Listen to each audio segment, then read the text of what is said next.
So you're thinking about buying a house in 2022, and maybe you're worried about what? War, inflation, high interest rates, crazy ass market, multiple offers, everything's going out of control. Is right now a good time to buy? Let's talk about it. Stay tuned.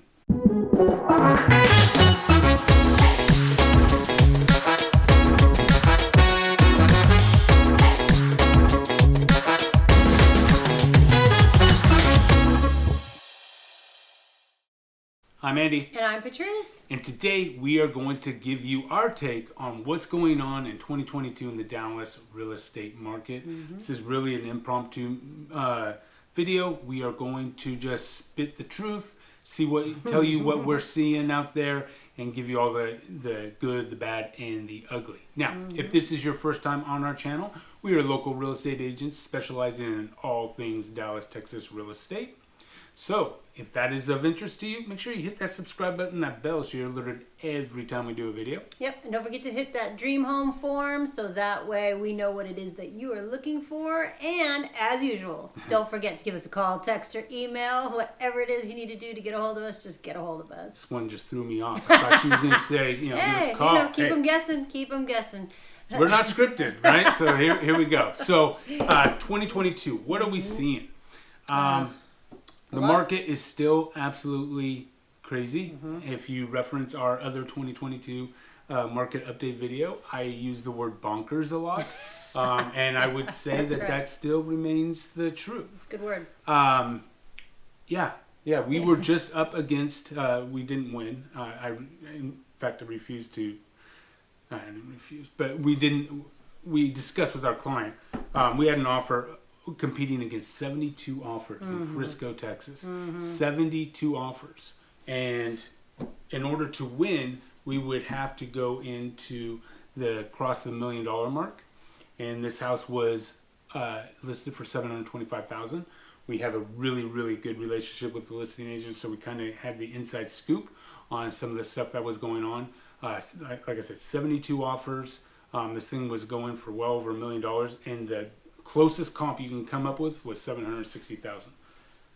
Sorry, I just don't. Our fiduciary responsibility is to you guys, our clients. So, we discuss the pros and cons, and like we do with every house and every offer that we do, and we just couldn't make the numbers work for the next decade. You make your equity on the buy side. So that just was not in the cards. But that's kind of what we're seeing. Right? In hot markets and hot communities, we are in a multiple offer situation every time. I don't know, do we still have our black eyes and stuff? Yeah, probably. Or is that clearing up? Every I'm weekend, still tired. every weekend we're in a battle. We're in a fight for our lives here, for you guys. But that's kind of what we're seeing. We're seeing still we're in multiple offer situations every single weekend. Houses that hit the market on Thursday are gone by the weekend. That's just how it is. Absorption rate is like 0.3. It's crazy. It's bonkers. 2 weeks. It's and anything worth its salt is gone within a day or two, and that just is what it is. But new builds are a different story. Like we're seeing new builds kind of even out a little bit more than they were. Yeah, I think they went into this mad rush of building all these specs, and now they're getting ready to release them.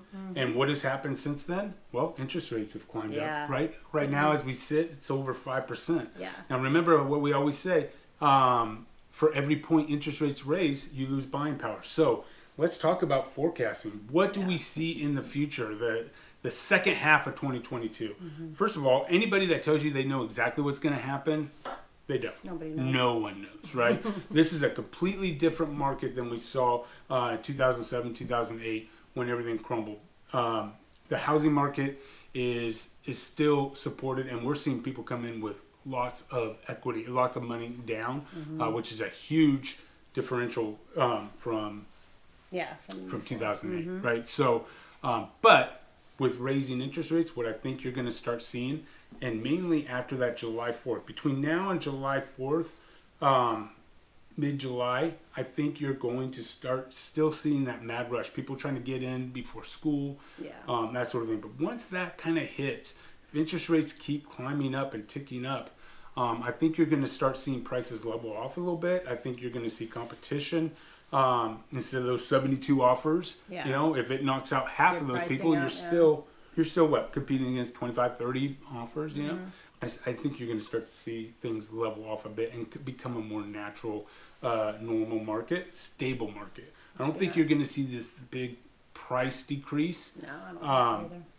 But you're going to see things kind of level off, and let everybody else kind of catch their breath and catch up, which is ideal for us because we love looking at houses and finding that dream home for you guys. And right now, and being able to get it. and right now there's just you can't take your time. You can't hesitate on if this checks off 85% of the boxes.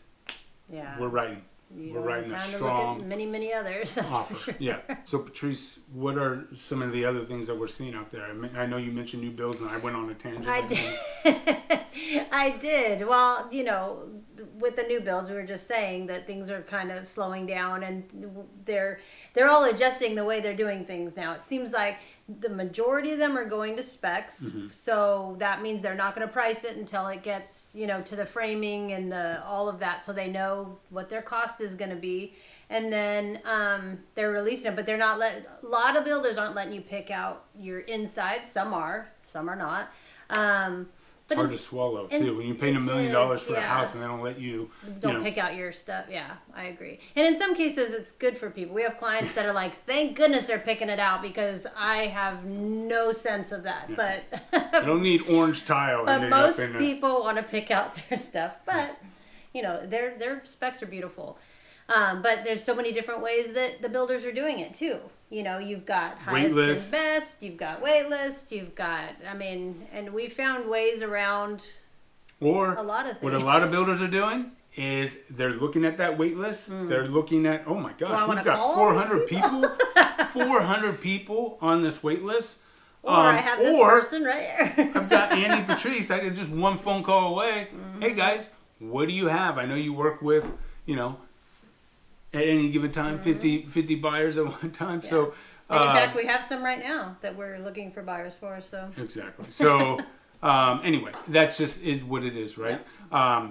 The market is crazy. I do anticipate it slowing down, coming back to normal. God knows what's going to happen. Like I said, if interest rates keep going, it's over 5% right now.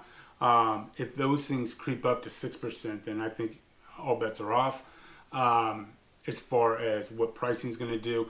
Texas, like I said, we are, if you haven't seen already, we are recession-proof. Frisco is the most recession-proof city in the nation. Texas in general has 4 out of the top 5. North Texas has 3 out of the top 5. Yeah. It just is what it is, right? It's nice. So many people are moving here. The demand is great. So I think we're going to continue to see that and see just your steady appreciation. One thing that is the wild card is in the next couple months, you're going to start seeing the property taxes are going to be released. And I think you're going to see some big changes as far as that. We're not set up to see this 30-40% appreciation like we have been. So that'll be interesting. It will be real interesting. So I'll be curious to see what that kind of impact has on the market. Well, the other thing too is it used to be that you could come to North Texas and get into Salina, Prosper, any of those areas for $350,000. You can't do that anymore. Those days are over. Those days are completely over. Yeah. So there's some changes, and of course you can always give us a call, and we'd be happy to Zoom with you and talk to you about it and kind of work things through. Yeah, we take everything on a case-by-case basis. Absolutely. So we try to personalize our services as much as possible. Everybody's different. Everybody's wants and needs are different. Yeah. And that's what we're here for. That's what we specialize in. So until the next time, I'm Andy. And I'm Patrice. Take care.